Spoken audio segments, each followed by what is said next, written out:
No one wants to believe the problem is them. It's easier to point somewhere else. The person you were with, situation you were in, circumstances that led to the choice, the culture that normalized it, the app that made it too easy, the loneliness that made it feel necessary. Some of those things are real. Context matters, circumstances matter. The culture that shaped your relationship with sex matters enormously. But here's what doesn't change, no matter how good the context argument is. You were still there. You still made the call. And if the pattern keeps repeating across different people, different situations, different circumstances, at some point, the only common variable left is you.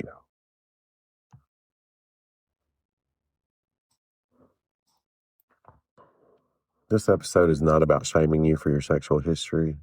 It's not about moralizing over body count or judging what consenting adults do with each other.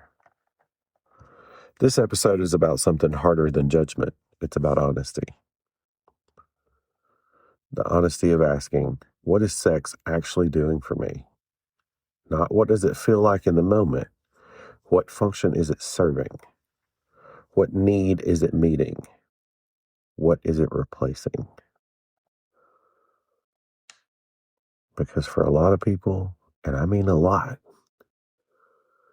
sex stopped being about connection or pleasure or intimacy a long time ago. It became something else. A tool, medication, a way to feel something when everything else has gone numb, a way to feel powerful when everything else feels out of control, a way to feel wanted when the deeper need to be truly known feels too risky to ask for directly. Sex is not the problem. You are. And that's the most useful thing I can say to you today. This is Without Permission. I'm Chris Willingham, and today we're going to talk about sex, what sex is actually about when it's not about sex. So before we begin, I need to be clear about what this episode is and is not about, because the title is provocative, and I want to make sure we're having the right conversation. This episode is not about people who have a healthy, active sex life. Not about people who enjoy sex, pursue it intentionally, and engage with it from a grounded, self-aware place. There is nothing to fix there, nothing to examine. That's just a person living their life. This episode is about a specific pattern. A pattern where sex is being used to manage internal states that have nothing to do with desire, where the behavior is compulsive rather than chosen, where it escalates over time to produce diminishing returns, where it leaves the person feeling worse, not better. Once the intensity passes, where it is creating consequence in relationships, in health, in self-respect, that the person can clearly see and cannot seem to stop. If you heard that and immediately felt something, a recognition, a tightening, a that's me that you wish wasn't, this episode is for you. And I want you to stay with it, even when it gets uncomfortable, especially when it gets uncomfortable. That description doesn't fit you at all? Good. There's still something here worth understanding. Because the patterns we're describing don't just affect the person inside them, they affect everyone around them too. Sex serves a lot of functions in human psychology, and most people only consciously acknowledge one of them. On the surface, pleasure, physical release, intimacy, reproduction.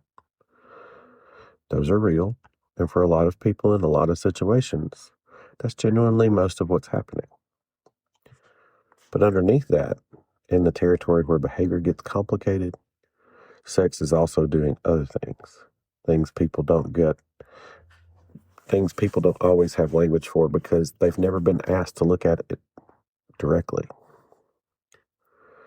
Sex is used to manage loneliness, not to cure it, to manage it. To create a temporary experience of closeness that quiets the ache for connection without requiring the vulnerability that real connection demands. Sex is used to manage anxiety. The physiological intensity of sexual experience temporarily overrides the nervous system's threat detection mode. In the presence of that level of sensory input, anxiety simply can't compete for bandwidth. The relief is real, it just doesn't last.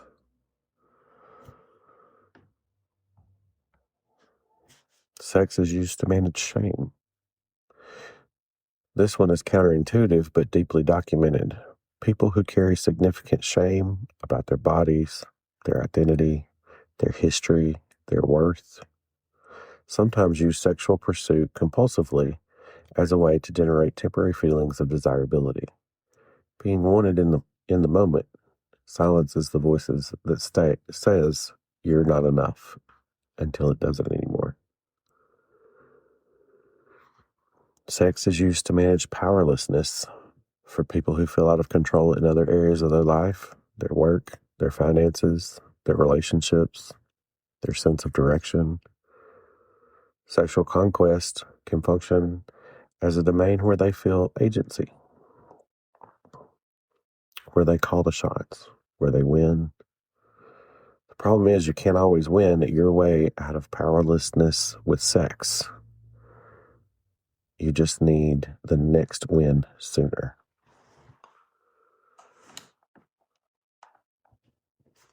Sex is used to avoid intimacy while simulating it.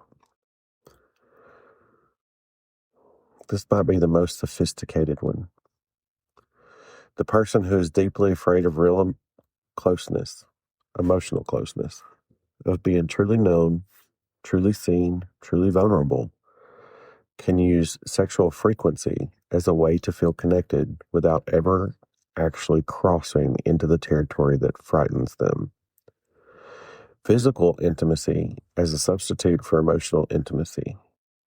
Close enough to feel like the real thing, far enough to stay safe.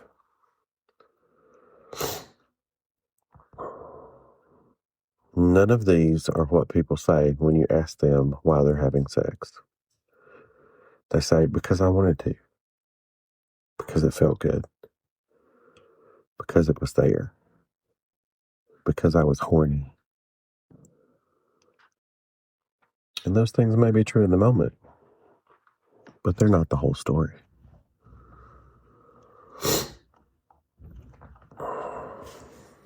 Here's a distinction I think is genuinely useful and almost never made in any conversation about sexuality.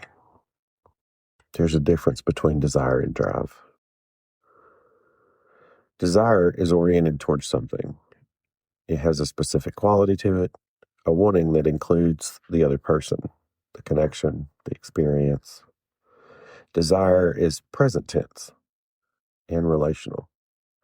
Even solo, desire has a quality of turning around, of turning towards rather than turning from. Drive is different. Drive is more like pressure, an internal state that needs release. It's less about what you want and more about what you need to make the feeling stop.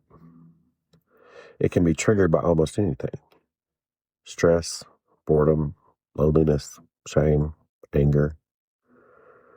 And the object of the drive is almost interchangeable because the drive isn't really about the person or the experience. It's about the relief. Most people who are in a healthy relationship with sex are mostly operating from desire. Most people who are using sex as regulation are operating from drive. And the reason this distinction matters is that drive doesn't get satisfied. It gets temporarily relieved and then it returns, often stronger, often sooner, often requiring more intensity to produce the same effect. That's the escalation pattern. And if you've lived it, you recognize it immediately. Drive is not a character flaw. It's the body's demand for regulation. The problem isn't that you have a drive. The problem is when drive is the primary engine and you've stopped being able to tell the difference.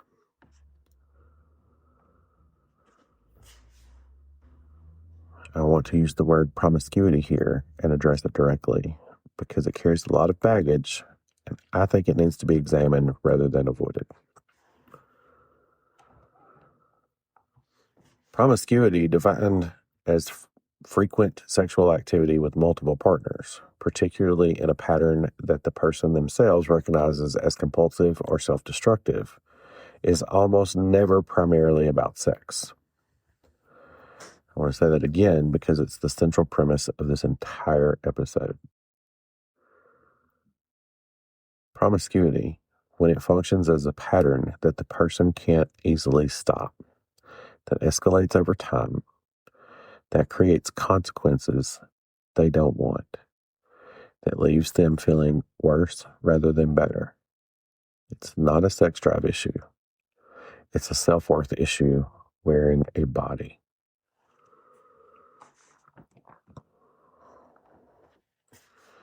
The research on compulsive sexual behavior consistently points to the same underlying factors: depression, anxiety, trauma history, attachment wounds, low self-esteem, emotional dysregulation. These are not sex problems. These are psychological problems that found a sexual expression. And treating the symptom, the sexual behavior itself, without addressing the underlying condition is exactly as effective as taking painkillers for an infection. The pain goes away temporarily. The infection keeps spreading. Now, and this is important, I'm not applying this frame to everyone who has multiple sex partners. Consensual non-monogamy, high sexual activity within healthy, psychological, functioning, sex-positive lifestyles that are chosen freely and engaging with honesty. None of this is what I'm describing. The difference is always the same. Is the behavior chosen or compelled? Does it add to your life or cost it? Can you stop if you want to, or does stopping feel impossible? Those questions are not judgments. They're diagnostic tools. Let's go deeper, because most of what drives compulsive sexual behavior, when you follow it all the way down, is an attachment wound. An attachment wound is what happens when early relational experiences with parents, caregivers, or formative relationships create a pattern of believing that closeness is dangerous or unavailable or conditional or temporary. If you grew up in a home where love was inconsistent, warm one moment, withdrawn the next, your nervous system learned that closeness comes with unpredictability, and unpredictability is threat. So some part of you built a strategy around getting the closeness it needed without fully exposing itself to the threat. Sex can be the strategy.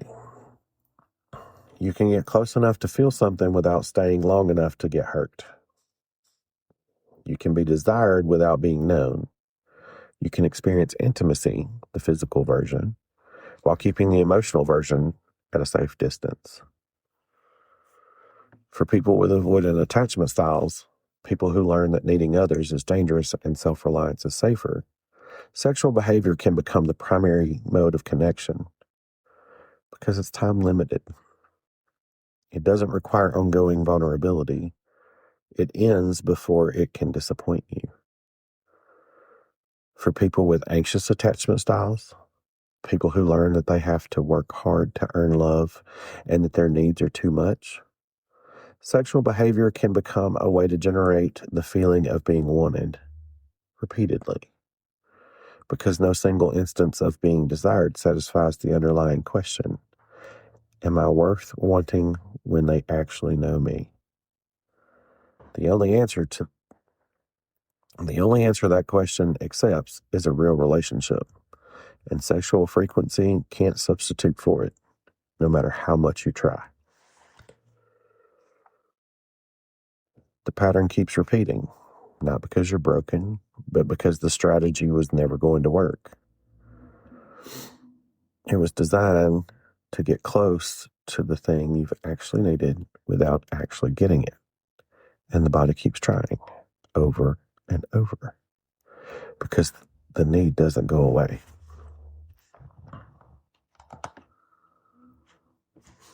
Let me get specific, because the presentation in men has some distinct features, and I want to name them without softening them. For a lot of men, compulsive sexual behavior gets coded as something acceptable, even admirable in some circles. High body count is a status maker in certain male communities. Sexual prowess is masculinity confirmation. The more women or men you've been with, the more of a man you are.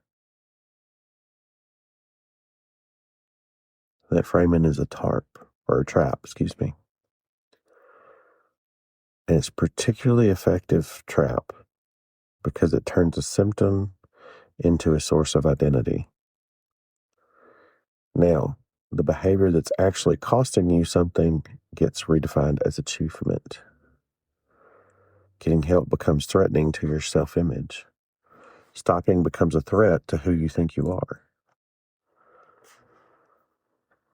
I've seen men in their 40s who've been running this pattern for 20 years.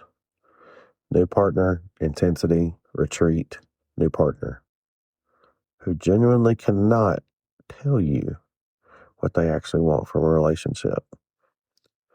Not because they don't want anything, because they've never stayed long enough to find out. For men who grew up without consistent male emotional modeling, which includes a very large population of Black men, Latino men, and men from working class backgrounds, where emotional expression was associated with weakness.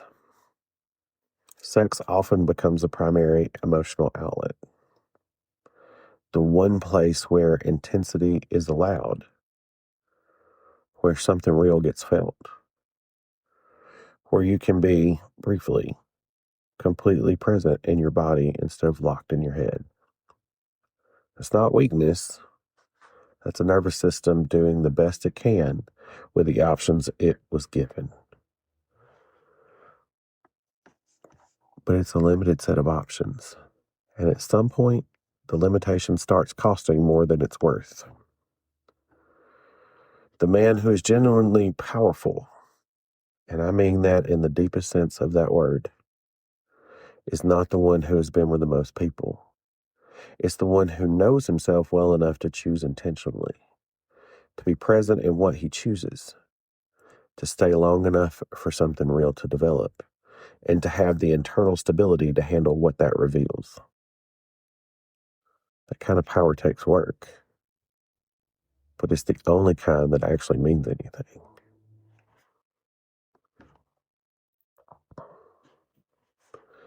The presentation in women is different, not less significant, just differently shaped. For women, compulsive sexual behavior is often less socially visible because it tends to be coded differently. Where men are often celebrated for high sexual frequency, women are often judged for it, which means the behavior tends to be more private, more compartmentalized, and frequently accompanied by a higher level of shame. The shame layer is significant because it adds an additional psychological cost on top of the underlying wound. Not only are you using sex to manage pain, you're also carrying shame about the fact that you're doing it, which creates its own discomfort, which requires its own management, and the cycle tightens. For women who grew up in environments where their worth was tied to their desirability, where being wanted by men was the primary source of validation, available to them. Sexual behavior can become a compulsive way of generating evidence that you are still valuable, still attractive, still enough. Each new encounter restarts the counter on a question that never actually gets answered because the answer has to come from the inside. For women who experience sexual trauma, and the statistics here are significant, roughly 1 in 3 women in the U.S. report experience sexual violence at some point in their lives. The relationship between trauma and subsequent sexual behavior is complex and often misunderstood. Some trauma survivors avoid sex entirely. Others move towards it compulsively, using it as a way to reclaim agency over a body that once felt powerless, or to recreate and to attempt to master a dynamic that originally overwhelmed them. Neither pattern means there is something wrong with the person, but both patterns means something needs attention. For women in LGBTQ relationships and communities, the patterns are present here too, shaped by the additional layer of navigating sexuality in a world that has historically been hostile to them. The compulsive use of sex as validation, connection, or regulation does not discriminate by orientation. The wound underneath is human, not demographic.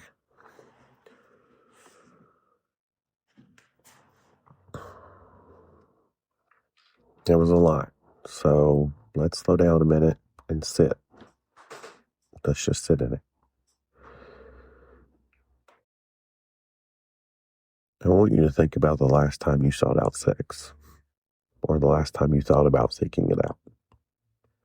Not the mechanics of it, the state you were in right before. What were you feeling? Not what were you thinking. What were you feeling? In your chest, in your gut, underneath the wanting.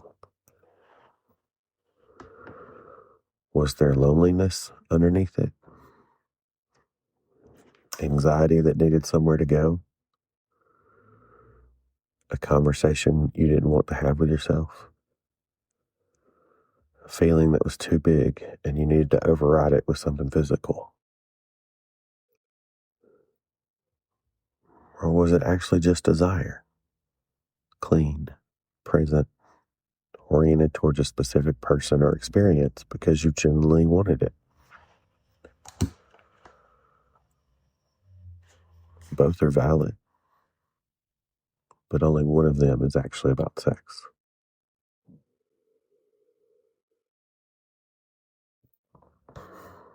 The honest answer to that question tells you more about your relationship with sex than any body count, any frequency number, any label anyone has ever applied to you from the outside. What is sex actually doing for you? If you don't know, that's the beginning of something important.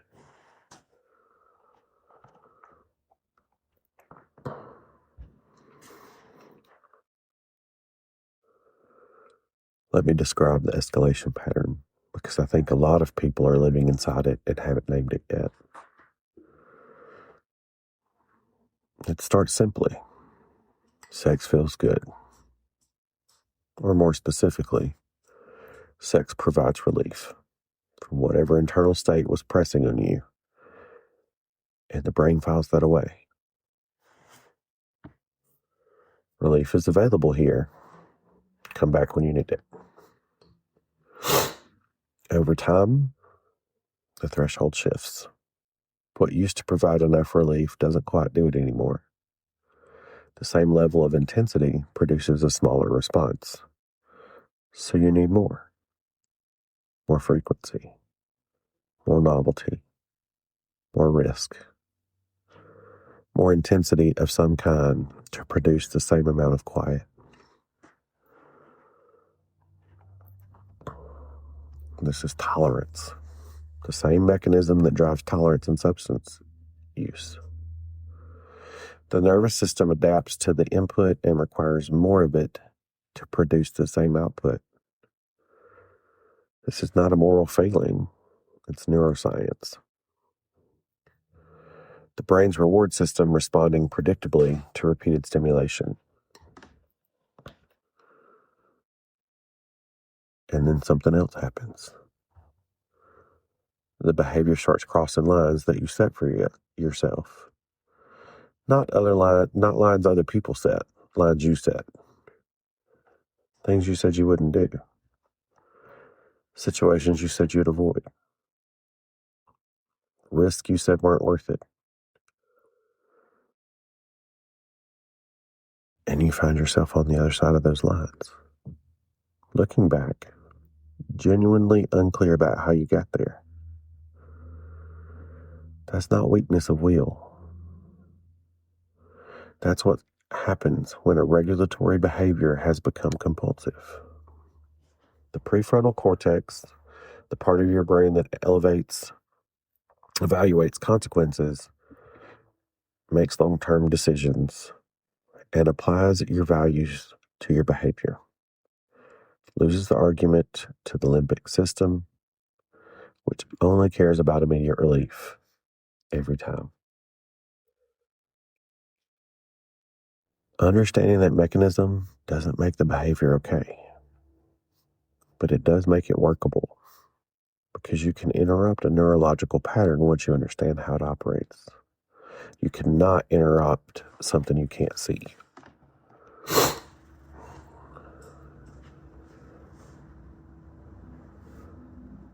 Let's talk about what this actually cost, not abstractly, specifically. The first cost is intimacy, real intimacy, the kind that comes from being genuinely known by another person over time. Compulsive sexual behavior, by its nature, prioritizes intensity over depth, and intensity and depth are often in direct tension with each other. The most intense experience tends to happen early, with strangers, in the heat of novelty. Depth develops slowly, in the friction and tenderness and history of a real relationship. People who are using sex primarily as regulation often find long-term relationships genuinely uncomfortable. Not because they don't want them, but because long-term relationships require exactly what the compulsive behavior is designed to avoid: sustained emotional exposure, being seen over time, having your patterns witnessed, staying through the parts that aren't exciting. So the relationship ends, or never fully begins, and the pattern continues. And the person is increasingly alone in a specific way, not without company, but without the kind of connection that actually nourishes. The second cost is self-respect. There's often a version of the self that watches the behavior from a slight distance and registers something like, "This is not who I want to be." That voice doesn't always get heard in the moment, but it acclimates. Every time you do the thing you said you wouldn't do, every time you treat another person as a means to your own regulation rather than an actual human being, that internal account gets smaller. And low self-respect drives behavior, because the behavior is partly about generating external evidence of worth to compensate for the internal deficit, which makes the self-respect worse, which drives the behavior harder. You can see the loop. The third cost is the people around you, because sexual behavior that is compulsive and self-focused tends to treat other people as props rather than participants. And those people, whatever they agreed to, whatever they understood the situation to be, are still human beings who can be harmed by being used. That matters. It matters morally and it matters practically because the quality of the people you're able to attract and keep in your life is directly related to the quality of the person you're showing up as.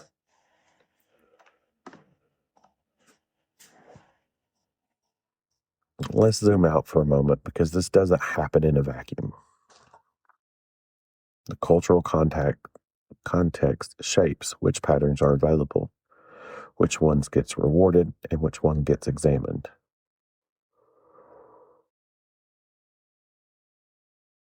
In a culture that commodifies sex, that uses it to sell everything from cars to cologne, that produces pornography as the default sex education, that has built entire app ecosystems around the frictionless acquisition of sexual partners.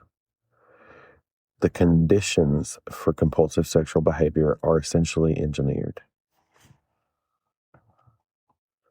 The apps specifically desire a mention because they've fundamentally changed the architecture of sexual pursuit. What used to require sustained effort, social courage, and actual interpersonal navigation now requires a swipe. The friction that has been removed, and friction, it turns out, was doing important work.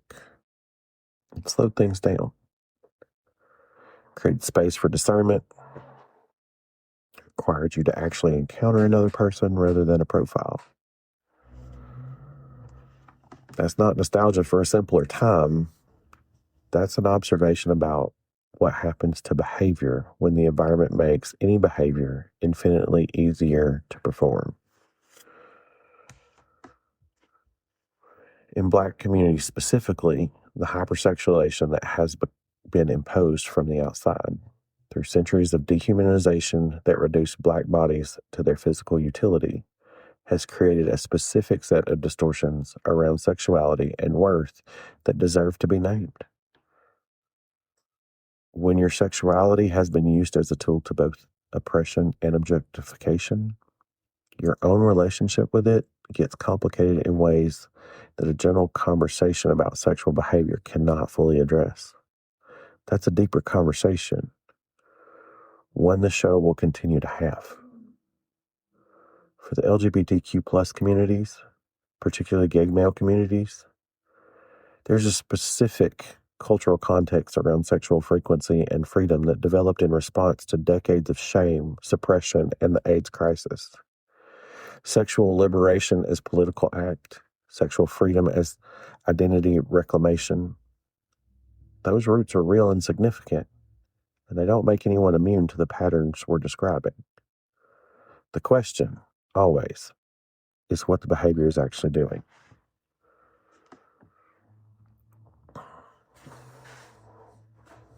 So another question for you. And this one I want you to sit with before you answer it.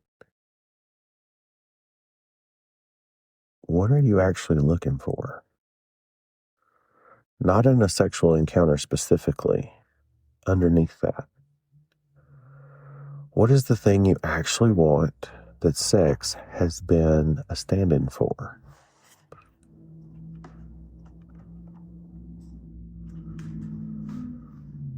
For some people, the honest answer is to feel chosen. To feel like someone looked at you, all of you, and decided you were worth having, worth wanting. Not the performance of you, but you.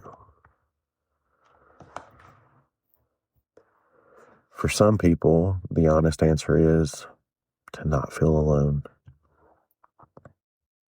Even for an hour, even with a stranger. Just to have another body close enough that the silence doesn't press so hard.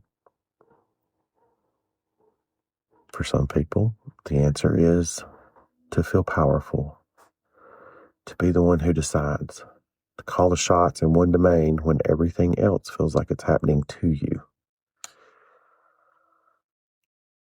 For some people, the honest answer is to feel something, anything, because the rest of life has gotten so managed, so controlled, so numbed out that the intensity of sex is the only thing that breaks through. None of those things are wrong to want. Every single one of them is deeply human. The problem is not the wanting. The problem is using sex as the answer to questions it cannot actually answer. Feeling chosen requires being known. You can't be known in a hookup. You can feel desire. You cannot feel known. Feeling less alone requires actual connection, not physical proximity, actual emotional presence. Sex can create the sensation of it. It cannot delete the reality of it. Power built on sexual conquest is the most fragile kind of power that exists. It requires constant renewal. It doesn't transfer to any other domain, and it costs you something every time you collect it.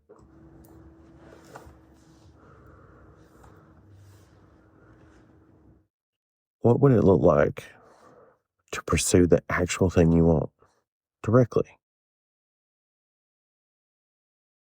without the intermediarity of sexual behavior that approximates it but never delivers? The question is rhetorical. That is the actual work. I'm not going to give you a list of steps. That's not how this works, and I'm not going to pretend it is. What I will tell you is what change actually requires, because I think people consistently underestimate it and then feel like failures when the underestimated effort doesn't produce lasting results. Change at the level of compulsive behavior requires addressing the source, not managing the symptom. That means doing the actual work of understanding what the behavior is medicating, which means developing enough tolerance for the discomfort underneath that you can feel it without immediately reaching for the relief. Which means, and there's really no way around this, working with someone who knows how to help you do that. A therapist, a counselor, someone trained specifically in compulsive sexual behavior if the pattern is serious. That's not weakness. Going to the right person for the right problem is exactly what competent people do. You wouldn't set your own broken bones. You wouldn't diagnose your own infection. The idea that emotional and psychological wounds should be handled entirely alone, that's the culture conditioning talking, not the logic.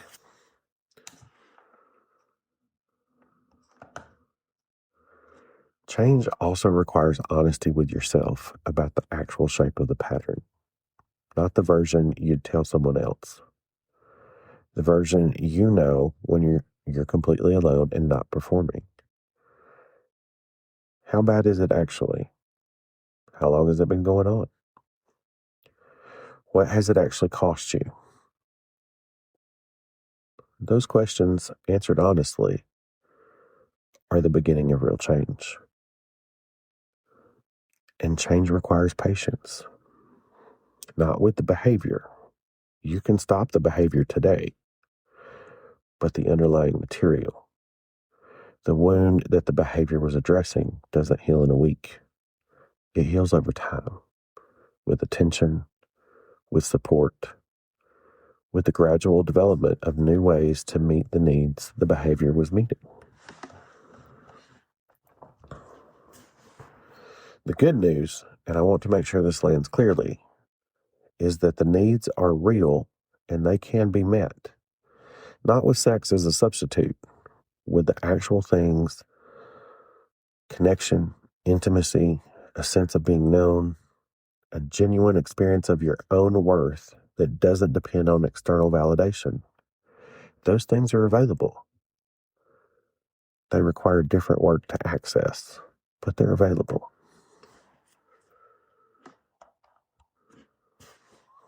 I want to speak briefly to the people who are in a relationship with someone who is running this pattern, because they deserve something too. If you're in a relationship with someone whose sexual behavior has been compulsive, dishonest, or harmful to you, I want to be clear about something. This is not about you. It is not about your attractiveness, your adequacy, what you did or didn't do, whether you were enough. The behavior is not a referendum on your worth. It is a symptom of something inside the other person that predates you and would have expressed itself with or without you in the picture. That doesn't mean you have to stay. That doesn't mean the harm you experienced isn't real. That doesn't mean you owe anyone your continued presence while they work through their patterns. It means you can release the part that's been asking, what is wrong with me? Because the answer to that question is nothing. This is not about you. And if you're choosing to stay, if you love the person and you want to be part of their healing, you need support too. You cannot be someone else's therapist. You cannot want their recovery more than they do. You cannot hold them together at the cost of yourself. Those are not sustainable positions. Find a therapist, a support group, a community of people who understand what you're navigating. You need a place to put this that isn't all on you.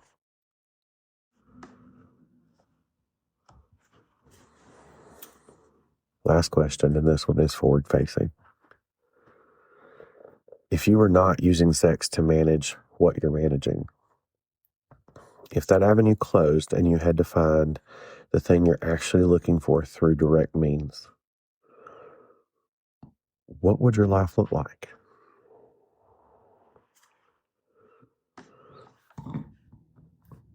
Would you finally have the conversations you've been avoiding? Would you actually let someone get close to you?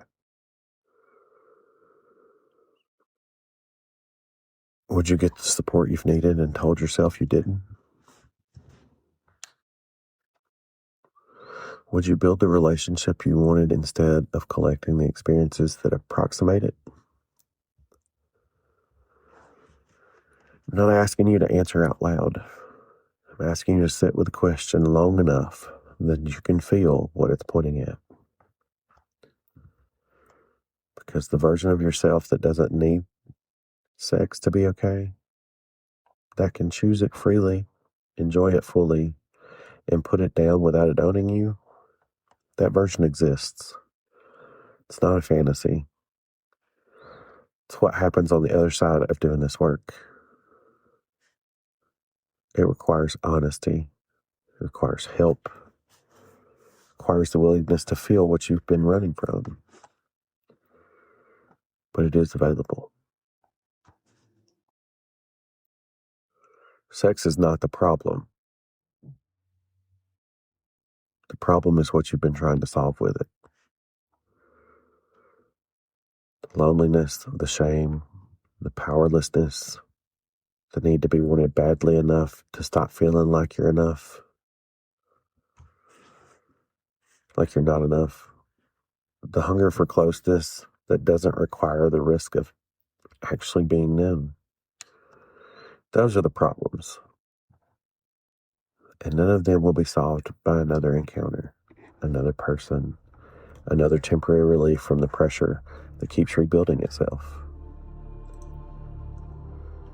The only path through is the one that goes towards the thing you actually need, directly, without the intermediary. That path is harder to find and harder to walk, but it leads somewhere real. The other path, the one you've been on, is a loop. You already know how it ends.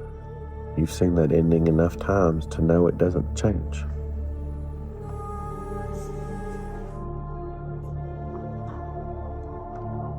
In the next episode, we're going to talk about what casual sex is actually costing you, even when you've told yourself it isn't costing you anything. That episode goes into the specific psychological tab that acclimates when you separate physical intimacy from emotional connection over time. It is a direct continuation of this conversation. So stay with me. Check in next week on Tuesday. I'm Chris Willingham, and this is Without Permission.